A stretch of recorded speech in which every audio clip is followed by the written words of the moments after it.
This is the Jazz Violin Podcast, episode 64, and today I'm chatting with Gabe Terracciano. How's it going, everybody? I'm Matt Holborn, and this is the Jazz Violin Podcast. If you haven't checked out the Jazz Violin Podcast before, it's worth going back wherever you check out your podcasts and listening to the wide range of interviews that we've got, just chatting to everybody in the jazz violin world I could possibly find who wants to talk to me. I've spoken to Jean-Luc Ponty, Christian Hauss, Charlenberger, and loads of amazing musicians, all to give violinists different perspectives and different ways of looking at learning jazz violin. If you love this podcast and would like to help us out, you can do so via Patreon. Patreon is a place that you, the listener, can support me, the content creator, just by giving me a small amount every month to help with the running costs of the podcast.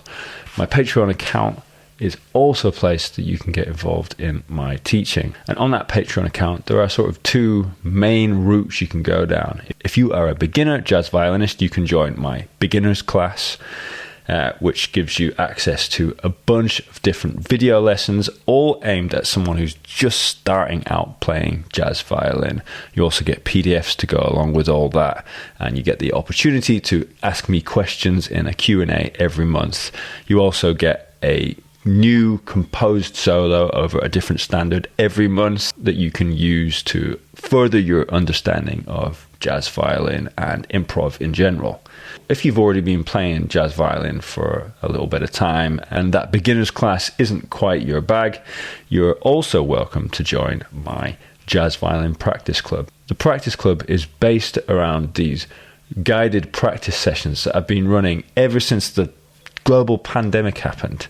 It gives you practice motivation, it gives you new material to work on every week, and it gives you the chance to learn by doing. All the participants are on mute apart from me. You're basically following my lead as I go through my sort of practice process. If you want to try that Jazz Violin Practice Club out, there is the opportunity to trial it for free for one whole week. We meet every Monday at the moment, 6 p.m. UK time, and if you get yourself a week's trial, you'll be able to try one of those sessions out and work out if it's for you. Anyway, on to my guest. Gabe is an amazing jazz violinist based in New York, who is one of the violinists in the Turtle Island String Quartet. He's a very multifaceted musician. He plays a lot of different styles, and it's really interesting to chat with him about the various things that make up his musicianship and the various things that come up when you are so multifaceted like he is. We caught up in London when he was over playing with Terence Blanchard at Ronnie Scott's, and we met up at the piano bar in Soho. Hope you enjoy. Yeah, man. Cool. These things are always funny because I'm always when I first meet people I'm interviewing, I'm just like scrambling around trying to make sure everything's set up. But we're here. We're here. Hell yeah. Love it. And you're here in London playing with the Turtle Island String Quartet. Yes, indeed. I want to know about you as a musician, like sort of where you came from, how you got into playing music fully, as in just how you got into playing music, sure, and how you found jazz. Yeah, first of all, how did you find the violin? Yeah, okay, so I'm from Portland, Maine originally, which is this primarily an American audience or a non-American audience? There's a lot of American. Okay. There's a big American. So for those of you who don't know where that is, if you know where New York City is, it's about 6 hours drive north of New York City. Okay, well that's helpful for me, actually. Yeah, it's 2 hours north of Boston. Cool. So I grew up there. My dad is a piano player. Okay. And he had this old violin that belonged to his grandfather that was kicking around our house. And I don't remember this. I was too young to have the memories. But apparently when I was around 2, I found it. And I would take it out of the case and I would run around the house. Apparently it really wasn't that nice of a violin, so they didn't care. But I'd run around the house, like, waving it around, like, screaming and stuff. And then one day I broke it, because of course I did. I was 2. And rather than think, well, we should never let him hold another violin again, that my parents were like, maybe we should try giving him a regular violin. Right. So that's when it happened. So I started playing when I was around 3. Okay.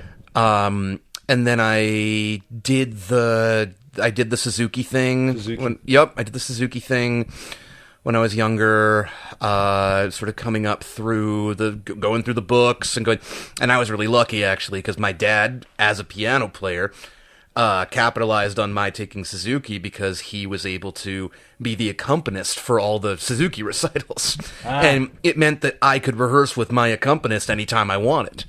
Nice. And he loved it. We even to this day, we love playing together. So I got to be around 11, and I was still doing that. And at this point, I had kind of transitioned from more strictly Suzuki to studying with a different classical teacher who was giving me more complicated pieces, some of the early like Vivaldi concertos, things like that. And I just kind of fell out of love with it. I didn't really have any motivation to keep going or any motivation to keep on that track, and I nearly quit. And credit to my parents, it was never something where they forced me to do it, but it was always something where, because my dad was a musician, and so he had, connections and stuff, and he was like, well, it'd be a shame if you quit. You've been at it for nearly 10 years. Yeah. And so Maine, which is very close to Canada, French-speaking Canada, has a few of those people living in the area, as well as a tradition of sort of French-Canadian fiddle playing. And so I took lessons for a little while with a guy who did that, a guy named Lou Mathieu, and he was involved with a bunch of different fiddle bands, so I got to, try that out, and that was cool. And then when I was around 13, I studied with a guy named Don Doan, and Don Doan really was the patriarch of the main kind of jazz, and I would say music overall scene, at least the scene that my dad was involved in. My dad played and still plays a lot of wedding bands. What we would call it up there would be a GB band, which stands for General Business. And so I grew up. I like that. I grew up playing in those bands too because, and actually, I've gotten the question before. It's like, what are some skills you've learned that are not that you don't really have use for in a lot of the time? My dad would bring me in when his trumpet player couldn't make the gig. Okay. So I learned how to read in B flat, which. And I learned how to read an E flat. He'd call me when the alto player couldn't make it. He'd call me when the guitar player couldn't make it. I had a pedal board and I would do this stuff. But I learned how to transpose on all these keys, which, it's fine. But Don, who was this trombone player who, by the time I met him, he had this long, storied career. He played with Woody Herman, Maynard Ferguson, Count Basie. He'd subbed in with Duke Ellington. But at that point had been teaching in Maine public schools for a long time and had also had a stroke about maybe 6 or 7 years prior that had paralyzed the left side of his body.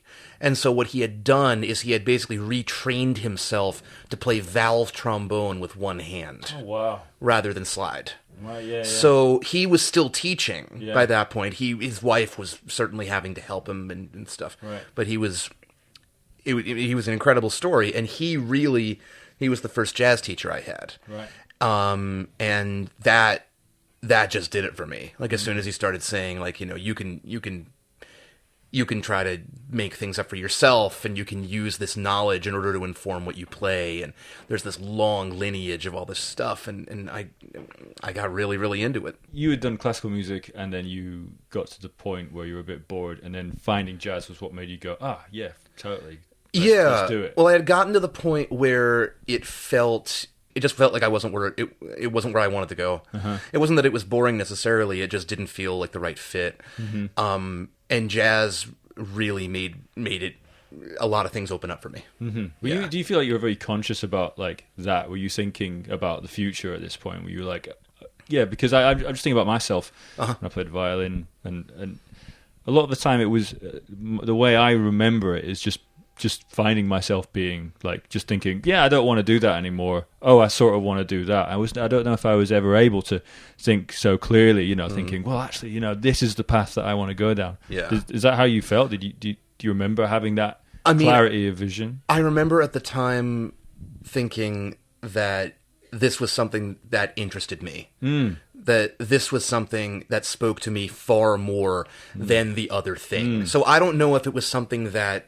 If it was a plan. Right. I don't know if it was a plan necessarily, but it was something that spoke to me more. Yeah, for sure. And at the, I was a kid. I was 13, and at that point, I was like, this feels good, and I want to keep doing this. And it also, because I had been dabbling in non-classical music. Okay. So my dad being sort of a wedding band and other piano player, so he was playing a lot of pop, a lot of jazz, a lot of rock and roll, that stuff at home.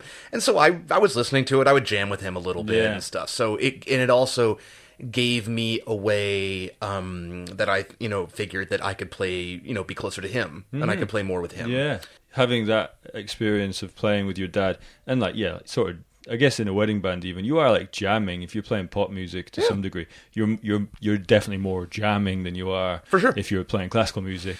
Yeah. So that must have been it must have made a lot of sense to just then go to jazz. It did. The other thing that came out of that, those experiences, playing with my dad and playing in those bands, was, and also studying with Don, because I didn't study with another violinist. I didn't study jazz with another violinist really until I was like, oh man, maybe not.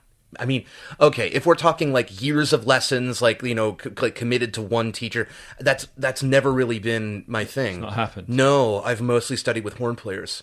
Yeah. The person who sort of became kind of a strings mentor to me is a woman named Tanya Kalmanovich, who is a remarkable improviser, violist, composer, entrepreneur, educator, just an all-around incredible person. She's got multiple doctorates in non-musical related things. I mean, she's written extensively about all sorts of stuff. Yeah.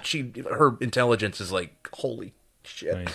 But I was very fortunate to meet her in college, and I was actually directed to her from a classical teacher. Yes. But before that, it was something where I had met other violinists. Like, I knew that there were people there who were doing this, and most of that was through Berklee College of Music.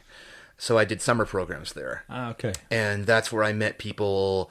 Let's see. That's where I met Rob Thomas for the first time. I love that guy. He's the man. That's where I met Christian Howes for the first time. That's where I met Mimi Rabson for the first time. Eugene Friesen, John Blake. And it was an amazing thing. And I remember, because Maine is pretty small population-wise. There are not a lot of jazz violinists in Maine. Sure. So the big city was Boston. Yeah. That was the closest big city. And Berklee was there, and they had the summer programs. There's a lot of jazz violinists there because of it, I guess. Or there's a lot of jazz violinists coming in and out. I agree. It's amazing. I mean, what they've done in terms of boosting the idea of that's a viable path is really, really cool. I agree. And more people are sort of taking that on and using that to their advantage, to the point now where it feels like classical players are now seeking out non-classical instruction methods to improve their own playing. Right, okay, that's interesting. Which didn't used to feel like it was the case. That's a good point. I've had a couple of really good classical players come to me and be like, yeah, just want to know a little bit about it. Yeah. And I feel like that. I don't know if that would have happened as much 10 years ago. I don't think so. Yeah. When I started playing jazz, that was sort of the thing. It was like you either did classical or you didn't. Yeah. And as you know, we both play an instrument where, unless you're playing fiddle music, if you want to go down the jazz route, you really have to decide that for yourself. Yeah. Yeah. And I stuck with it. Yeah.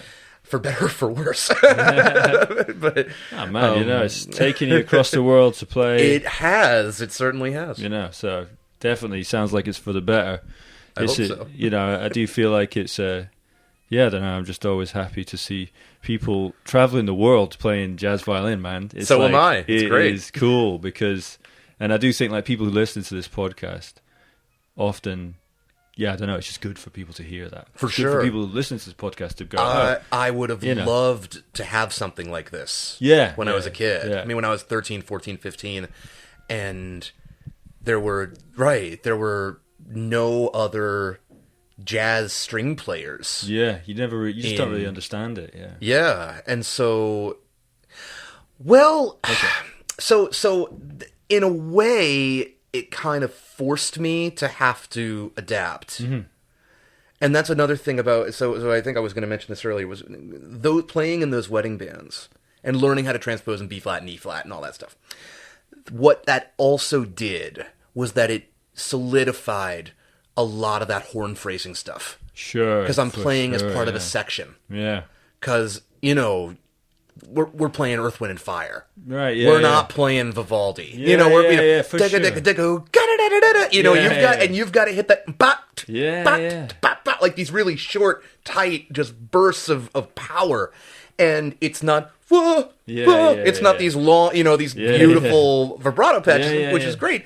But it forced me to look at my technique differently, which I believe has benefited me down the road. Yeah, and I guess that's it. Is I feel like sometimes we will look into like extend. Say you're a classical violinist and you're thinking, hey, I want to be able to sound like a horn player. Sure. Yep. Right. That does. I think that happens to a lot of people. Or I want to be able to like comp like a guitarist. Or I want to be able to, all these things that you're talking about. Absolutely. Right. Often you don't actually have a good reason for it. You just want to be able to do it. Yeah. Whereas you had like a job that was like, I have to be able to do this. Yes. I am going to do it. I've got to sort this right now. That's quite a unique place to be. I don't think I've never known anybody in that position where it's like you're a violinist and you've been given that job. It's cool that your dad did that. It's amazing. No, man. I mean, shout out to Carmine Terracciano. Shout out to Carmine Terracciano and Tony Boffa. Those were the two guys who really had me in there doing that stuff, and it's benefited me a lot. Like to the point where now, and especially over the past, because I've lived in New York now for about 7 years. Okay. Moved there after college. One of the worlds I kind of found myself in was the world of playing Orthodox Jewish weddings. Yeah. Which is one of the spots, because in New York you talk about there's the groups that do most of the Jewish events, and then you also have American bands, and there is a difference between the two. As in repertoire. American bands. What do you American mean by that? bands are doing like pop, like Michael Jackson, Earth, Wind, and Fire. But doing Orthodox weddings, Jewish weddings, but with a pop band. Yes. Versus the Jewish bands, which are doing stuff what's the guy like Mordecai Shapiro and Simcha Leiner and Avram Fried, people like that. Yeah, because I've also done bits of that as well. Yeah. But the thing about those bands is that violin, a lot of the time, is part of the dance band versus the American bands, which usually don't have that. Sure. And so all the stuff I learned with my dad has really enabled me to play in those bands, because it's like there's a 4-part horn section, 2 saxes, trumpet, and trombone, and then if I'm there too, sure, I can shred or I can do whatever, but sometimes you want to get deep in it. You want to get in with those horn guys, and a lot of those horn players are like ex-Billy Joel, amazing musicians. Yeah, great. And you want to get into it with them. Yeah. And it's given me the opportunity to be able to do that. When did you start seriously going down the path of jazz? When do you remember a point when you were like, this is what I'm going to do, and now I am practicing this music hard? Okay, so I think that was probably, I think that was probably when I started to. It was probably when I started to get work. Right. Okay. I think that's when it sort of happened. Okay. It's like all of a sudden. So okay. So like I was talking about the Berkeley summer programs before. Yeah. So I did a very short one, which is like a weekend long. That was in 2015, and then the next 2 years I did the 5-week, much longer summer program. And I'm not sure if they still do it. I think they do, but. Yeah. The first year was really getting to work more intensively with people like Mimi Rabson and Rob, and also to meet, really great Berkeley faculty, and just to get an idea of that there are other kids doing this at that level. Yeah. And it was very, very cool. The next year that I did it, I got invited back to do, they have this sort of...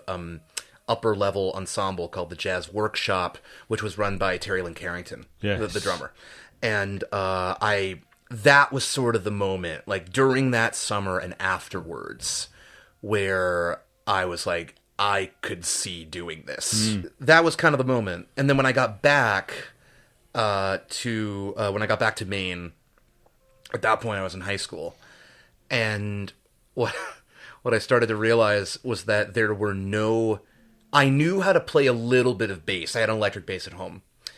My high school had very few to no bass players. Yeah. And so they saw that I was playing jazz and violin, and they were like, well, have you thought about bass? It's just a bigger version of that. So, that's so funny. They had an upright bass. I would take it home, and I actually got good enough where I was working. I had also played trombone at one point in my life, so I could read bass clef. Yeah. That's another skill that I learned that doesn't really always... Reading bass clef is not going to get used much. Not on a lot of violin music. No. So I was playing a lot of bass in different jazz groups. I was playing a lot of violin. And that was kind of the moment where I was like, this is possible. Yeah. Of course, the prevailing thing is like, it's a tough life, Yeah. There's not much, there's not much hope. Yeah, that's the classic. Yeah, the classic. But I started to look into it, and I was like, yeah, I think I could do this. Nice. And then when I went to college, my dad was like, you should go to, you want to go to music school. That's great. Good on you. And my mom was like, maybe you should do a combined degree and do something else, which is what I ended up doing. And so I went to both Tufts University and New England Conservatory, and I got my degrees in essentially sociology and jazz. Amazing. Yeah, lived in Boston for a few years. That's interesting. So you did do a sort of non-music. You had that path as well. Oh yeah. Okay. Big and time. Then I mean, I'm guessing that. I mean, do you work in that field? No. So what was it that meant that didn't happen? It kept getting better. I started meeting more people. I started working with Tanya, like I mentioned before. I started subbing for Jason Anik at the Burren in Somerville. Yeah. I started playing with a guy named Slava Tolstoy, who's this band leader in Boston. He was, kind of plays kind of a Django type guitar, but very into all different types of music. Yeah. And I've always, and this also goes back to working with my dad. Yeah. I learned how to play a lot of different types of music. Yeah. And to be convincing. Yeah. So pop, rock, jazz, not so much sounding like one sound fits all, like you really morph the sound into whatever's going on. Yeah. And that served me quite well. Yeah. And I started working with a guy named Joe Morris and got really into free music. Okay. I did this program in Savannah, Georgia called the Acoustic Music Seminar. I'm not sure. Has anyone talked about that? They don't do that anymore, but it was an awesome program. It was Mike Marshall, mandolin player, and it was also Julian Lodge and Casey Dreesen, the fiddle player. And right. They could have gotten better people. No, I mean like the best of the best. And it was a program. I think it ran for I don't know, maybe 6 or 7 years. And it was you applied, and if you got picked, I think you were one of 16 kids. So I think it was ages like 13 to 22. Yeah. And you had to buy your own plane ticket. That was the only expense. Okay. You went down to Savannah, Georgia, and you worked for a week in conjunction with the Savannah Music Festival that was going on. Wow. And was run by this woman named Jenny Woodruff, and you workshopped different tunes and different bands and kind of, put stuff together, and you were playing with all these amazing, and that was more of a bluegrass-centric thing. And it was funny because I felt like I was always it wasn't that I was anti-bluegrass, but I always wanted to make the violin not sound like a violin. Yes. Well, I do think that like a lot of the great jazz violinists have gone through that. Yeah. The same thing. For sure. I think there's a point when especially if you're playing jazz or something we're talking about jazz. So if you are playing jazz, there's a point when you're like, you basically just look around and there's no violinists, and you think, well, I want to sound like one of these musicians because that's what I'm aiming at, Right. Yeah. And that was always something where that was what I thought set me apart. Yes. Foolishly, that was what I thought that was like the one thing that made me different. But I don't mean to be disparaging about that point, as in like by saying that everyone does it, but it is a thing. It is a thing. But you have to go through it, I think. Of course. But I think that the thing was like I was convinced at the time. Remember feeling the same. I was like, I'm the only one who gets this. So not true. But so I was like, I got this. I could but going into the acoustic thing, the main reason I went was because Julian Lodge was there. Nice. I was like, Julian, oh my God, Julian Lodge, what an incredible player. And what ended up happening was that it helped me to love the sound of my own instrument again. Yes. And it made me not afraid to sound like a violin. Yes. Okay. In certain contexts, not in every context, but in certain contexts, especially. And I fell in love with that idea of playing bluegrass music and that idea of playing acoustic music, and that's something I still do a lot to this day. I play a lot of fiddle music, a lot of bluegrass music. We're talking about. I had a point. It's gone. Damn. More of a smudge. Yeah, I'm getting old. We're all getting old. Yeah. No, it's I think just talking about the wanting to sound like we're talking. This is it. Is wanting to sound like other instruments and having that feeling of like, I'm the only one, and like no one else gets it, and I'm going to show everyone or whatever. Yeah. I think that's such a classic trait of a jazz violinist, because I think jazz violinists, people who play jazz on violin, we're going to be a certain type of person to some degree. There's going to be something that binds us to some degree, right? Sure, yeah. Because it's a weird thing to do, right? To play jazz violin, in the grand scheme of things. Maybe it's not. There's thousands and thousands of classical violinists, and there's hardly any jazz violinists. And, True, and I think that there's this. Definitely, there's a point in my life when I was a teenager where I had that sort of like that attitude of like, nah, I'm going to show them all. I don't know why I felt like that, but I definitely felt like that. Oh, I know why I did. I was an angsty kid. That was something I wanted to. It's like, this will show them. That's it. But I think a lot of violinists have that, and I think that I speak to quite a lot of jazz violinists, and I get that from pretty much everybody. Hardly anybody is sort of like. I don't know. I just feel like a lot of people have that anyway. So interesting. Yeah. So how did you get involved with the Turtle Island String Quartet? Because that's who you're here with. That's who I'm here with. Yeah. Right? So that was an interesting thing. Kind of a full circle thing in a way. So I first heard about the band when I was in middle school. I think I might have been around 11 or 12. Yeah. And I had an orchestra director at my middle school, Julian Eberl, who knew I kind of was into non-classical music. That was kind of the point where I was starting to look for other avenues. And she brought me a Turtle Island CD. It was the Windham Hill Retrospective CD. And it had like Senor Mouse and Who Do You Think You Are and Ensenada. That's the one. Ensenada's a beautiful song. So I had that CD growing up. And I knew about like the Love Supreme recordings and that stuff, and I was like, "This is, this is cool." Yeah. I was like, "Yeah, this is cool." But I didn't know any of the people involved. I didn't know anything about it. I just thought it was a cool idea. So I moved to New York. I got called for this weird gig that had to do a lot with opera. Right. It was weird. It was this guy's retirement party. Anyway, I met Benny at that gig. Nice. And we got along. We're playing tunes. It was great. That was like 2017. Yeah.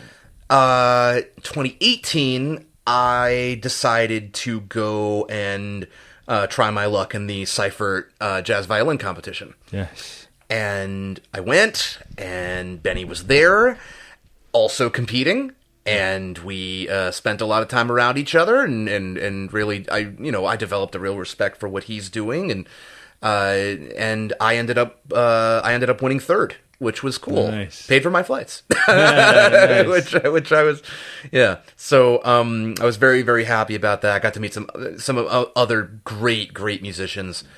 First time I met Mark Feldman was at that thing, as well as Mike Orbaniak, and yes. Other people have talked about the competition, or have yeah. Oh, okay. We did a thing about it a couple of years okay. ago. So people know what that is. Yeah, okay, cool. So I don't have to get into that. Anyway, so I'm spent a lot of time with Benny there. That's July. Fast forward a few months. I'm playing another band that I play with a lot is a band called the Avalon Jazz Band, which is more of a kind of Django-inspired band run by Tatiana Eva Marie, who's a remarkable singer. I met her once in New York. Yeah, and we're sound checking for this outdoor gig, and I get a call, and it's from this number. I don't even have it, and I don't know why I picked it up, but I did. And in a very faint voice on the other line, goes, "Gabe, this is Benny. I'm in China. We need a new violinist. Do you want to audition?" Wow. And I said, "Sure, why not? This is great." I think they were on a concert there or something like that. Yeah.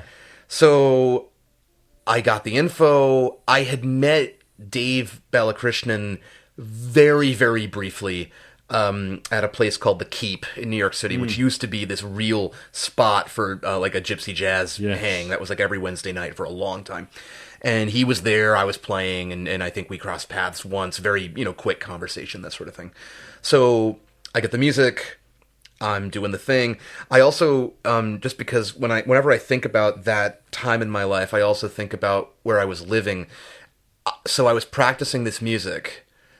My apartment that I was in, I had been living with two roommates. They had left because they had decided they wanted to look elsewhere, because we had all found out that our landlord was illegally siphoning electricity from a different source. So we had no power. I didn't have the ability to move. Okay. So I stayed, and a bunch of guys were in there with sledgehammers opening up the walls to put new wires into. Wow. So I'm practicing, these Turtle Island charts, and just boom, boom, out in the thing. And I'd go out, there'd be dust everywhere, and these guys just like, you might get some mice in here. Yeah. And when I went to go audition, I was nervous. Yeah. I was super nervous. But I also had this idea of, so I was like, oh yeah, wait, no. The day I went to audition was the day I also found out I had to leave my apartment. And that I would only have 2 weeks to find a new place. Okay. So I was not in a good place that day. And I remember I called my mom and was just like, I don't know what to do. I got this audition. How am I going to? And she was great. She was just like, you got to go do the audition. Don't worry, it's fine. I think these won't pick it up.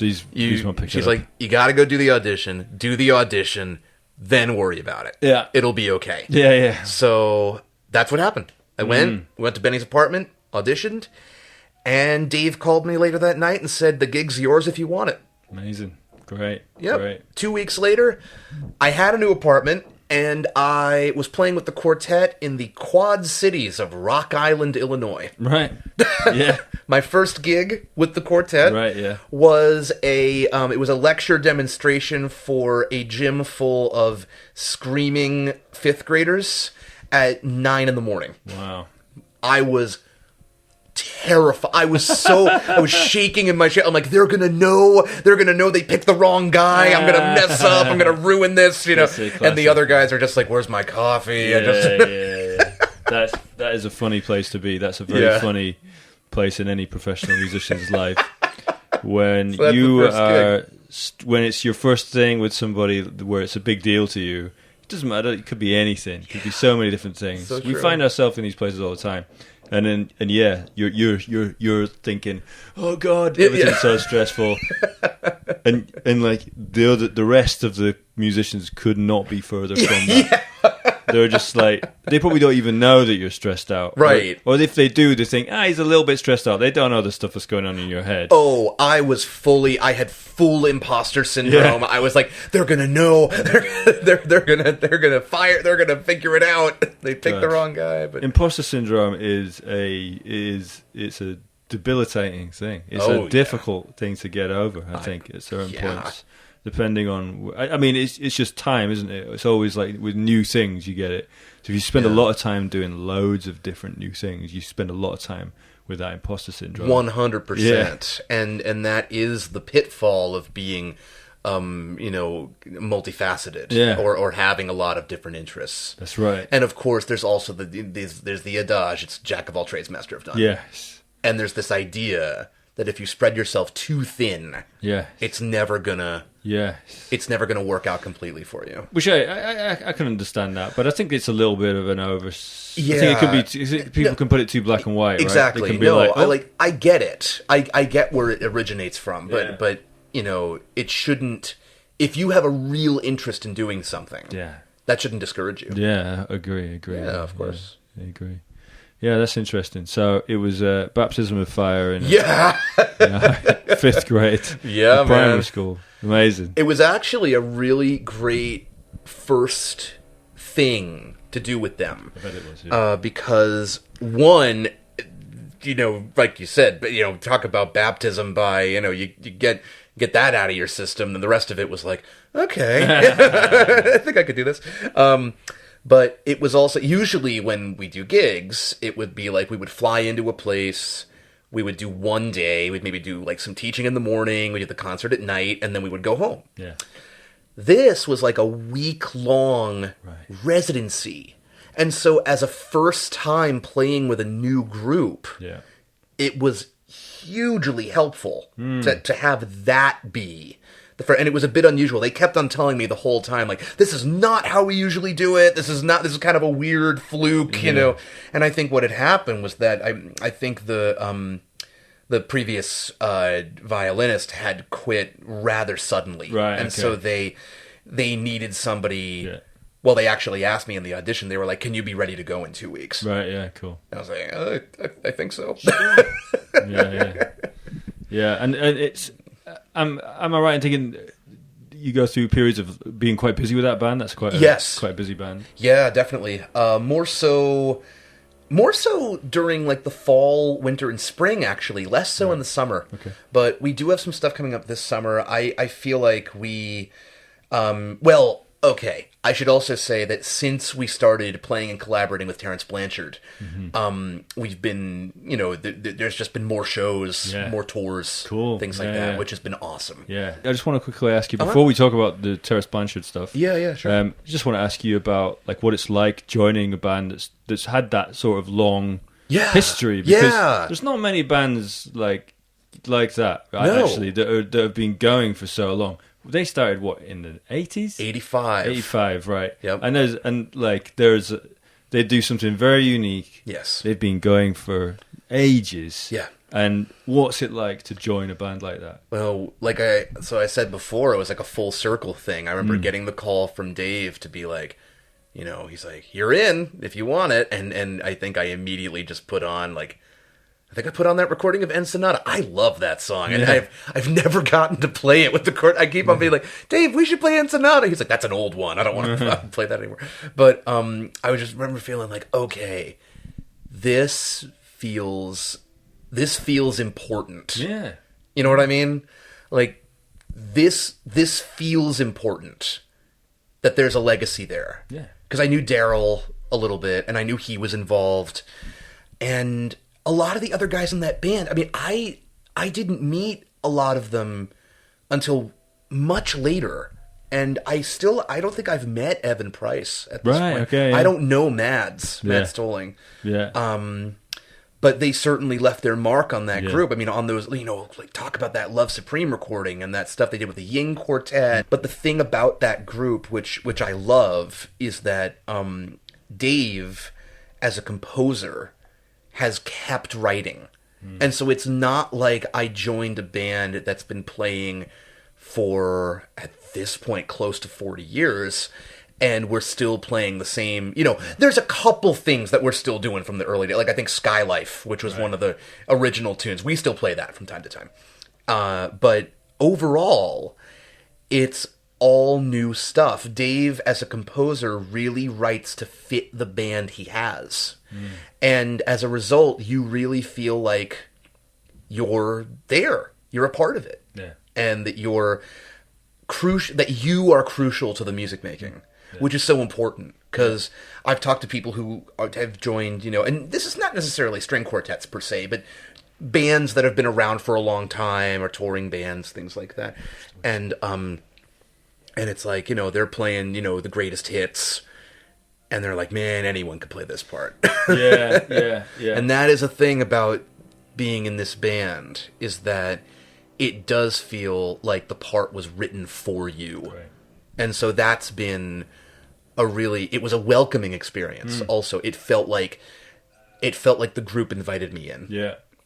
And it has remained that way. Cool. Great. Yeah, it's been amazing. A great experience. Yeah, amazing. And I hope it will continue to be. Yeah. Talk to me a little bit about the Terrace Blanchard stuff. So you've been touring with Terrence Blanchard. We have, yeah. I mean, Terrence, for those of you who don't know, Terrence is an unbelievable artist, amazing trumpet player, improviser, not to mention a film score composer. He's written, I think, all the music for Spike Lee's movies.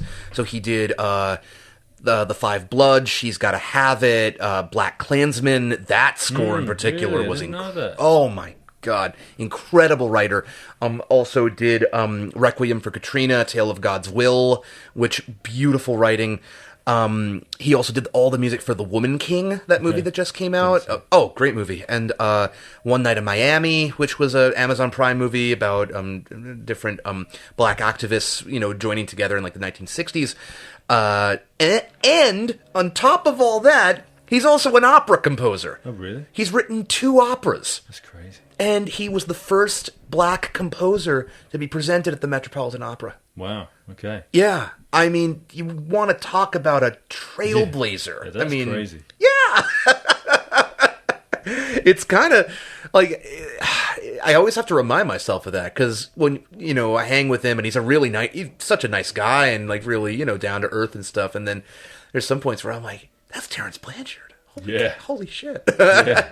And the 2 operas, Champion and Fire Shut Up in My Bones, which are both brilliant. So we joined up with him in the beginning of 2020. This was right before COVID hit. And what happened was, we had been talking about, I think that the quartet had switched agents, and it was the same agent that Terrence had. And so there was a discussion about, he was going to record a new album. They wanted to have strings. And so they decided to bring us in. And so we went to LA, we did, and we recorded what eventually became Absence, which was the album that came out on Blue Note. It was a whole tribute to Wayne Shorter, the music of Wayne Shorter. And we were also very fortunate in that Terrence allowed us to put a quartet-only feature on that record. So it's like this it's this amazing synthesis of these 2 different bands, and then each band also has things they do on their own. Yeah. it's a great record. If people haven't checked it out, it's really, really worth checking out. So we record that. The world shuts down. Okay. About a month and a half later, and then we're all just like, oh, what's going to happen? Like, what's going on? Are we going to ever play music again, or are we going to? And then we started to get calls from Terrence and his wife Robin is his manager, and we started to get calls from Terrence and Robin, and they were like, we've got this virtual recording thing for a festival, and we're going to do it in New Orleans. Can you guys come to New Orleans? And we're like, yeah, sure. So we go down and do it. That was for a festival called Hardly Strictly Bluegrass, which is based out of California, but we're doing all these virtual things at the time. And we were recording virtual concerts for the Detroit Symphony and playing again. It's a mix of Terrence's music. The rest of the band as well is remarkable. Oscar Seaton on drums, David Ginyard on bass, Charles Altura on guitar, who previously played with like Chick Corea and Stanley Clarke, and Taylor Eichste on piano, who is just one of the greatest piano players alive right now, in my opinion. And then, but we're playing, this nice mix of music. Everyone in the band writes. And then the people who write the tunes, if there are string parts, they will arrange them for us. So DJ David Ginyard, who wrote one of the tunes, the title track of the record called Absence, also wrote all the string parts. Okay, and they sound really good, And it was actually really nice. It was a way I think a lot of those guys were able to exercise more of a compositional license and put that other texture in there. And then we also bring to the table our ability to improvise and our ability to be part of a band in a way of creating synthesis that I don't think a lot of other string quartets could. Sure, yeah, for sure. So it's a really nice. Is it symbiotic when the two? Yeah, It feels really. It feels like a very, very positive symbiotic relationship. We both bands pull a lot from each other. Yes. And as a result, it's really created this really unique blend of things. And from what I understand, there is a talk of another album coming up at some point. So definitely keep an eye out for that. Sounds like it's a really good example of how strings can be used in jazz in a non-Charlie Parker with strings sort of way. In a way that's like actually being part of the music and not just being, a string soloist, someone who's a jazz violinist, 100%. But actually this mixture, and that doesn't happen that often. No, it doesn't. And this is a unique combination of things in that it does allow for that. And the big hats off to Terrence and the rest of the band for seeing what we're about and acknowledging what we can do and being. And saying, okay, let's use that. Great. Yeah. Not just sit there and play pads and be a quartet. Like, let's actually bring you guys in so you can contribute. Yeah. And so it really, it's been an amazing ride. Amazing. And hopefully it continues. Yeah, great. Okay, amazing. I think we should wrap it up pretty soon. Yeah, sure. I mean, just before we do, though, anything else that's going on with your life, your music at the moment that you'd like to chat about? Sure. So I've got a couple, I guess, this shameless self-promotion moment. Do it. Yeah. All right. Do it. So I have a couple albums out right now as a leader. Great. The first one's called In Flight, that was recorded, released in 2020. That was my first record as a soloist leader. Amazing band on it. Adam Rogers on guitar, Mark Ferber, Matt Pavolka, Dave Pietro and Mike Rodriguez. Mike Rodriguez on trumpet, Dave Pietro on alto saxophone. He's the first chair alto for Maria Schneider's orchestra. Right. Amazing band. That's an album of all originals. That came out in 2020. And then an album, a trio record I did, which was more kind of chamber music, kind of a mix of classical and Django. Cool. Inspired, came out, and that's called 3-Part Invention. And that includes Josh Dunn on guitar, great guitarist from Tasmania, and Ian Hutchison on bass. Both New York-based guys are, just real nice sort of chamber music, using sort of using classical music as an inspiration, but to play Django tunes. And then also, we do like a couple of madrigals on there, things like that. So those two records are out there. I also play, like I said before, with the Avalon Jazz Band and Tatiana Ave Marie. There are 2 albums coming out from that band this year. One of them is going to be in June, and that's called Jangology, and that's her project of writing new lyrics to a lot of Django tunes that previously were just instrumental. And there's also going to be a Django and French-inspired Disney record coming out. Wow. I actually play banjo on a few tracks, even. It's a whole thing. So cool. That'll be a lot of fun. And that band is great. Wallace Stelzer on bass, Max O'Rourke, and Dion Berardo on guitars, Vinny Raniolo also coming in and doing stuff. And that is such a fun band to play with. I love playing with them. And in terms of stuff that people might want to come see, I do have a few gigs in the city coming up, including one that I'm very excited about on May 8th. That's going to be at Zinc Bar. You can find more details on my website, which is gabeterracciano.com, and that's going to be hopefully writing some new music. And that'll be with Taylor Eichste on piano, Eduardo Bello on bass, Ari Honig on drums, and Martina De Silva will be coming in and doing some singing as well. Amazing. Wow, great. You got a lot going on. Sounds like it when you say it all in one go. Tell me everything you're doing. Oh, and then this isn't going to come out probably for another couple. It's going to come out next month. Next month, okay.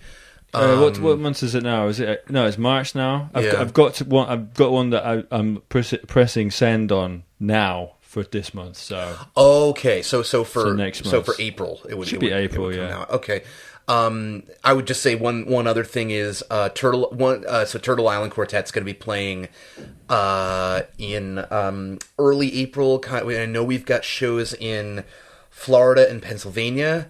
Playing with Terrence. Those are actually going to be, it's going to be a combination of the shows that we're doing with the Absence material. And then we also do a version of one of his operas, which is arranged for the band, the quartet, and 2 soloists. Wow. So it's Benny and I kind of coming full circle to our opera thing. Funny. You did that weird opera gig. Yeah, exactly. And that is just it's a version of Fire Shut Up in My Bones. Yeah. It's an amazing piece of work. So that's definitely worth checking out. And then we're also going to be playing at the New Orleans Jazz Fest this year, I believe on May 3rd. Yeah. And we'll be playing other places throughout the year. We'll be back in Europe, I believe, in July. Cool. I think we're playing North Sea in Rotterdam. And for more information, Turtle Island Quartet online, Gabe Terracciano online. It's all there. Instagram, all that stuff. Instagram and all that He's stuff. on all of them. All right. Oh, yeah. Nice, dude. Thank you. Thank you. Thanks very much. Yeah. Thanks, guys. Guys, thanks so much for listening or watching, however you have consumed this podcast. If you'd like to support the podcast or get involved in any of my teaching, then you can do so via the link below that will take you straight to my Patreon account. Thanks so much, guys. Speak to you soon.